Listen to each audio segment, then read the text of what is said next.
Olá, bem-vindo ao Viver Sustentável. Na pré-história, o relacionamento entre homem e natureza se iniciou com mínimos impactos ambientais. O ecossistema ainda era capaz de se regenerar.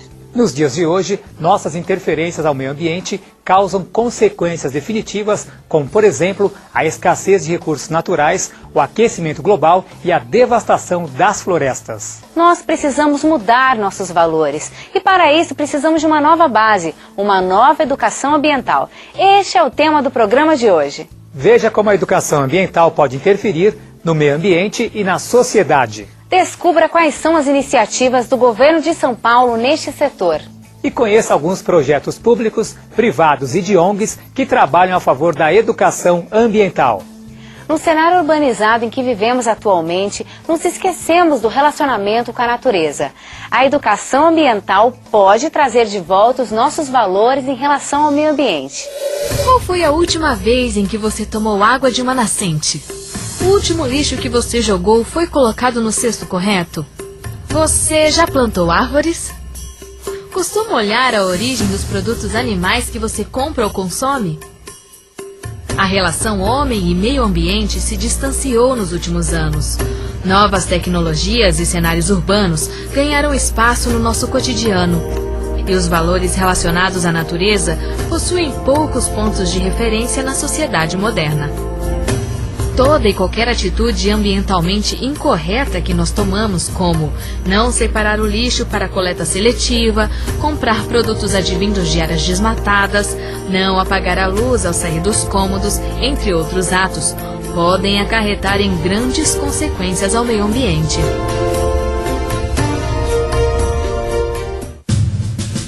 Para reverter esse quadro, nós precisamos escolher novos valores para a nossa vida. Uma saída é a educação ambiental para todos, crianças, jovens e adultos. A implantação da disciplina na grade escolar do ensino fundamental e médio, a divulgação na mídia, passeios ecológicos, treinamento aplicado a funcionários. Tudo isso contribui imensamente para solucionar alguns sérios problemas ambientais. Mas aceitar novos conceitos e implantar uma nova cultura ainda é um desafio.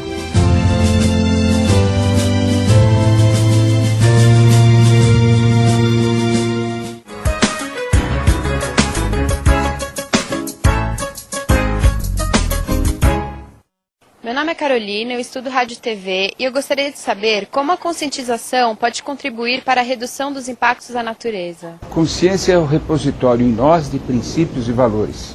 E o nosso comportamento é determinado por princípios e valores.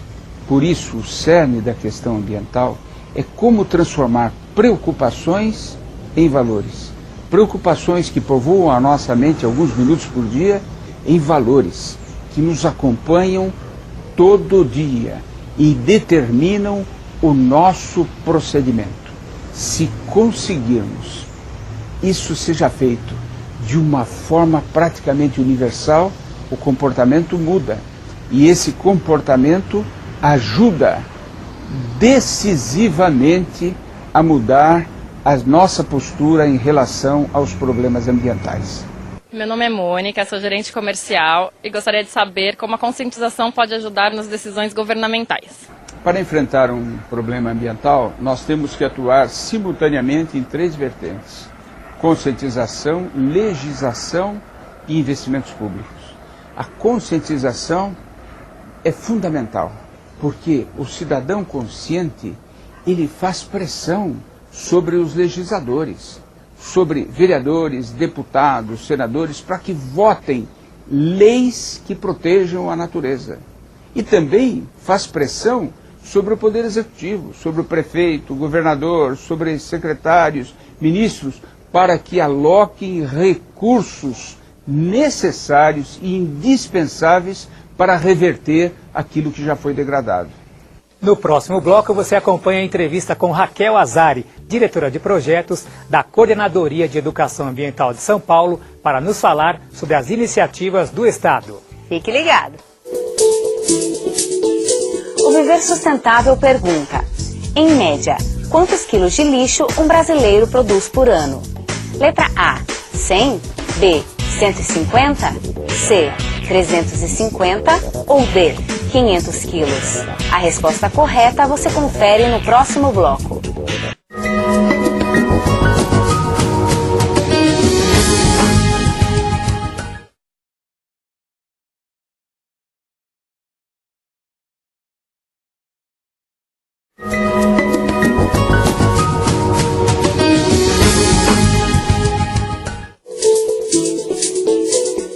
No bloco anterior, o Viver Sustentável perguntou quantos quilos de lixo, em média, um brasileiro produz por dia. A resposta correta é letra C, 350 quilos. Portanto, evite desperdícios e separe. O Viver Sustentável está de volta com o tema educação ambiental. No bloco anterior, nós vimos que os setores público, privado e as ONGs possuem fundamental importância nessa área. Vamos ver agora algumas das iniciativas do governo de São Paulo. Em entrevista, Raquel Azari, diretora de projetos da Coordenadoria de Educação Ambiental do Estado, nos conta quais projetos já estão em andamento. Sempre dissemos que para enfrentar questões ambientais temos que atuar concomitantemente em 3 frentes: legislação, investimentos públicos e privados e conscientização. A conscientização está muito ligada à questão da educação ambiental. E hoje nós temos a oportunidade de estar aqui, na Coordenadoria de Educação Ambiental da Secretaria Estadual de Meio Ambiente, conversando com Raquel Marmo Azari. Raquel, como que se dá o trabalho de vocês com relação, por exemplo, às ONGs? A gente tem uma relação com as ONGs, enquanto coordenadoria, de 2 formas principais. Então, um programa anterior que era o ProONG, que já existe há um tempo, mas ele foi reformulado recentemente e tem o cadastro de ONGs. Então a gente tem essa relação do cadastro e dos financiamentos de projeto FEIDRO. E com a Secretaria Estadual de Educação?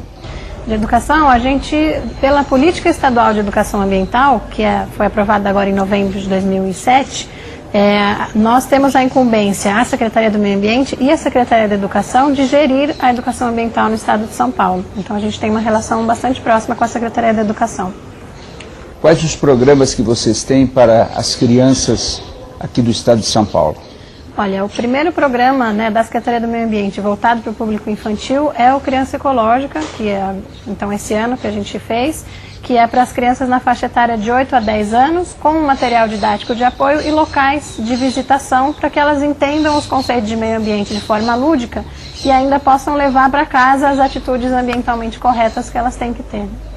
É nesse programa que se insere a cartilha elaborada pelo secretário Chico Graziano? Essa mesmo, estou até com outro exemplar dela aqui. É esse programa mesmo que o secretário Chico Graziano fez questão de escrever um material com o professor. Então ele falou, então eu quero escrever alguma coisa para as crianças também sobre o meio ambiente. Com relação aos comitês de bacias, Sim. Nós temos no estado de São Paulo 21 comitês. Aliás, é o único estado do Brasil que tem todo o seu território dividido com os comitês de bacias hidrográficas. Vocês têm um trabalho específico nessa área? Temos. A gente, no último concurso, a Secretaria do Meio Ambiente chamou especialistas ambientais para justamente ficarem lotados nas bacias hidrográficas. E a Coordenadoria de Educação Ambiental tem funcionários, então são especialistas ambientais que estão atuando nos comitês de bacia hidrográfica, são 21 comitês, então temos 21 especialistas ambientais atuando nos comitês de bacia hidrográfica da parte de educação ambiental. Raquel, 30 anos atrás, quando nós discutíamos questões ambientais, nós dizíamos que se não cuidássemos dos recursos naturais, nós iríamos comprometer a qualidade de vida das futuras gerações. Hoje, nós dizemos que há 2 problemas ambientais tão graves, tão urgentes, que são aquecimento global e escassez de água doce, que o que pode estar comprometida não é a qualidade de vida das futuras gerações, e sim a possibilidade de vida no planeta. Ou seja, nós temos que tomar medidas urgentíssimas. Não dá para esperar que essas crianças que estão sendo educadas daqui a 20 anos tenham consciência ecológica. O que é que vocês fazem ou estão fazendo para educar pessoas que já são adultas, para também elas terem uma atitude responsável com relação ao meio ambiente?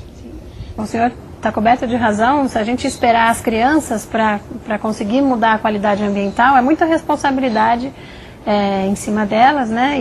E a gente tem que começar a educar os adultos também. Então a gente tem algumas frentes de trabalho, como no programa Mananciais, no programa Serra do Mar, que tem uma ação parecida, que trata da desocupação das áreas ou do congelamento da ocupação, de explicar a lei específica dos mananciais, por exemplo, né, no caso dos mananciais, de valorização do ambiente onde vive, e inclusive dando opções a partir da conscientização, com um enfoque social. Então, para inclusive trabalhar com o meio ambiente, né, por exemplo, as pessoas não podem cortar palmito, porque é ilegal na Serra do Mar. Então, que alternativas a gente pode conversar para as pessoas que elas não podem cortar o palmito, mas então o que elas poderiam fazer para ter uma renda? Então, a gente tem essas frentes de trabalho também com o público adulto, além da capacitação dos professores, principalmente por meio do financiamento dos projetos de educação ambiental pelo FEIDRO, em consonância com a Secretaria Estadual de Educação, então que os professores então sejam adultos multiplicadores também para as crianças e na comunidade do entorno da escola. Duas observações com base naquilo que acaba de falar. Sim. Pelo que estamos entendendo, a sua coordenadoria é chamada não apenas para dar educação ambiental, mas também capacitação em questões ambientais quando se tratam de adultos. Sim.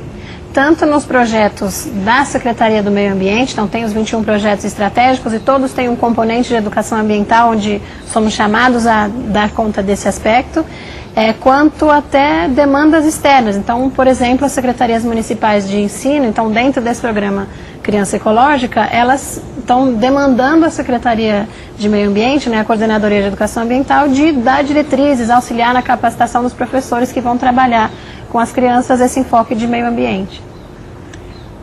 O segundo ponto é o seguinte: quando eu fui o primeiro presidente de um comitê de bacia hidrográfica, que foi o comitê do Piracicaba, Capivari e Jundiaí, sim, naquela época, os recursos do Fundo Estadual de Recursos Hídricos montavam a 20 milhões de reais. Era pouco. Hoje, são 10 vezes mais por ano. Mas esse recurso, desde o início, podia ser utilizado também para educação ambiental.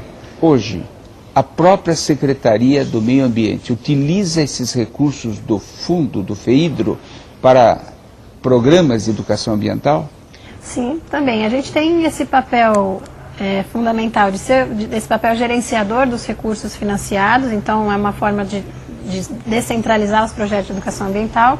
E a Secretaria do Meio Ambiente, né, alguns órgãos do Estado e, desse ano, a própria Coordenadoria de Educação Ambiental também tem acesso a esses recursos. Então, no caso, nós vamos promover um seminário para buscar indicadores ou parâmetros de resultado de educação ambiental. Então, como a gente consegue avaliar se o que a gente tem feito de educação ambiental com esse nosso objetivo, tanto dos adultos quanto as crianças, terem uma visão ambiental e agirem condizentes a isso, tem dado certo, ou se a gente às vezes tem que seguir outro caminho. Então é um exemplo da Secretaria do Meio Ambiente sendo tomadora dos recursos FEIDRO. E vocês têm cursos multiplicadores, por exemplo, para professores da rede estadual ou da rede privada, para que eles, por sua vez, transmitam a um número cada vez maior de pessoas os preceitos, os conceitos de educação ambiental?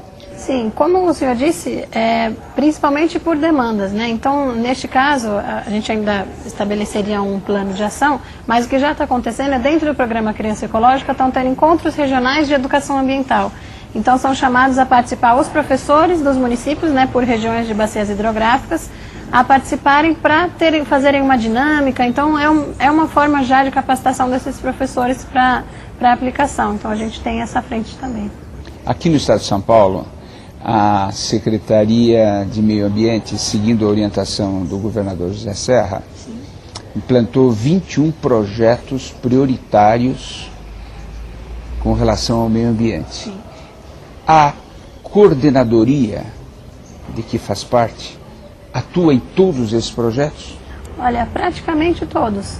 Todos têm alguma frente, então tem um que já é a própria existência da coordenadoria, que um dos projetos ambientais estratégicos era a reforma administrativa da secretaria, o que ocorreu. Então já é uma forma de de identificar a valorização da educação ambiental no estado de São Paulo, porque a educação ambiental era um departamento submetido a uma coordenadoria e hoje, com a reforma administrativa, é uma coordenadoria atuando com orçamentos ou com autonomia, né, e principalmente atendendo aos projetos estratégicos e a outras demandas da Secretaria ou do Governo do Estado. Então, o projeto, mais uma vez, né, o Criança Ecológica, ele é o projeto estratégico que é de responsabilidade da Coordenadoria de Educação Ambiental. Ou seja, somente o fato de aqui ser uma coordenadoria, que é na estrutura da Secretaria o nível máximo, depois do secretário, quem se reporta diretamente ao secretário são os coordenadores, sim, já demonstra a importância que o Estado de São Paulo dá à educação ambiental. Sem dúvida, é nítido, a gente consegue identificar, inclusive, com as pessoas que já estão na estrutura ambiental há bastante tempo, conseguem identificar o valor que está tendo para a educação ambiental hoje dentro do governo do Estado de São Paulo. Queria agradecer a sua participação e desejar-lhe imenso sucesso nesse trabalho, que é um trabalho que vai ajudar a criar uma nova mentalidade e a construir um novo tempo, um tempo de baixo carbono, uma sociedade baseada na sustentabilidade. Muito obrigado. Eu que agradeço, obrigada, deputada. Todos os projetos são muito interessantes. Se você, professor ou diretor de escola, quiser agendar uma visita à Vila Ambiental, acesse criançaecológica.sp.gov.br. E no próximo bloco você vai conhecer a estrutura da Vila Ambiental no Parque Vila Lobos, em São Paulo, e ver também as iniciativas de educação ambiental da Rodossol e da ONG 5 Elementos. Olho vivo, consumidor. Você sabia que a poluição do ar provoca a morte de 3 milhões de pessoas por ano em todo o mundo e os principais responsáveis são os automóveis? Essa poluição afeta principalmente os idosos e crianças, causando irritações dos olhos, nariz e graves problemas respiratórios. Por isso, não deixe de fazer o controle de emissões do seu veículo.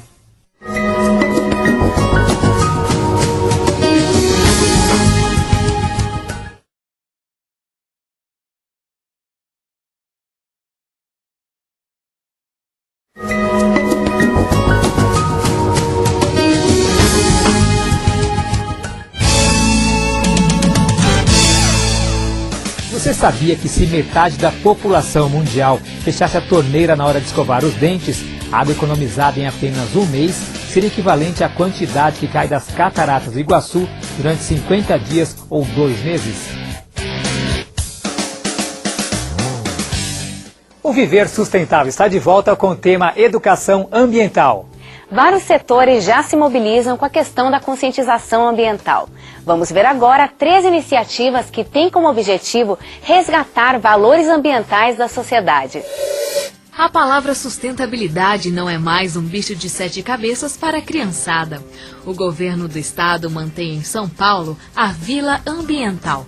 A estrutura montada no Parque Vila Lobos tem como finalidade treinar e capacitar crianças quanto às questões ambientais das quais o mundo vive atualmente. A vila conta com monitores especializados que conduzem a criança para a real situação de alerta do mundo. Os super-heróis da Vila Ambiental abordam temas como água, fauna e flora e combatem os vilões da poluição e do aquecimento global. Sempre de um jeito divertido e educativo. Tudo a partir de brincadeiras, de estímulos, de fotos, de materiais pedagógicos. E é assim que nós pretendemos plantar sementes de consciência, de uma nova atitude, porque queremos contribuir para a formação de uma sociedade sustentável aqui em São Paulo e também no nosso país. Se a gente conseguir tocar as crianças hoje, eles, com certeza para o futuro, de repente a gente não vai passar por esses transtornos que estamos passando. E as crianças já sabem das consequências no futuro. Se a gente não cuidar, tudo fica poluído e as árvores não crescem mais. Porque no futuro a gente vai se arrepender de jogar lixo nos rios e poluir. A Rodossol, concessionária de rodovias do Espírito Santo, se destaca com 2 projetos, o Rodoverde e o PEV, Programa de Educação Voluntária. Os 2 programas realizados em parceria com a Fundação Otacílio Kozer têm como objetivo a melhoria da qualidade de vida das comunidades do entorno da rodovia e a conscientização ambiental a partir da sustentabilidade. A concessionária apoia e investe em trabalhos realizados por ONGs junto a reservas florestais, através de parcerias, desenvolvendo atividades de educação ambiental nas comunidades do entorno de onde estão localizadas as rodovias. O êxito rendeu a premiação da ADBV, com o top socioambiental. A ONG 5 Elementos trabalha exclusivamente com o tema educação ambiental. A disseminação e o aprofundamento de temas ambientais são feitos através de oficinas que utilizam os materiais didáticos produzidos pela própria organização. Bom, nós esse ano lançamos a publicação Coleção Consumo Sustentável e Ação, né, que é um material que contribui para o educador desenvolver atividades e projetos focados na questão do consumo e da sustentabilidade. Além disso, o projeto Dedo Verde na Escola promove a sustentabilidade nos centros educacionais, orientado pela alfabetização ecológica. É um projeto de formação de professores com atividade junto às crianças, visando fortalecer a questão ambiental no currículo escolar. Outros projetos que a gente tem na instituição é com foco na área de agricultura. Então nós estamos desenvolvendo aqui na região, no município de São Paulo, nas APAs, nas áreas de proteção ambiental, um projeto que incentiva agricultores tradicionais que usam fertilizantes, produtos químicos, para fazer a transição para a produção orgânica. Esses são alguns exemplos de boas iniciativas em prol da educação ambiental. Eu acho que todo mundo nasce ecológico, né? A gente desde criança gosta de água, gosta de pisar na areia, gosta de observar os animais, as mulheres gostam muito de árvores, de flores. E eu acho que com o tempo a própria sociedade, as próprias necessidades vão distanciando a gente da natureza. Resgatar esses sentimentos, esses valores, é uma maneira de você se conscientizar. E aí, naturalmente, você faz uma escolha. Eu quero qualidade de vida ou eu quero poluição?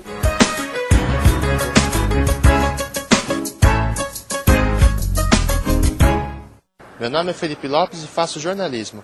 Somente a conscientização individual é o suficiente para enfrentar o problema das agressões ao meio ambiente?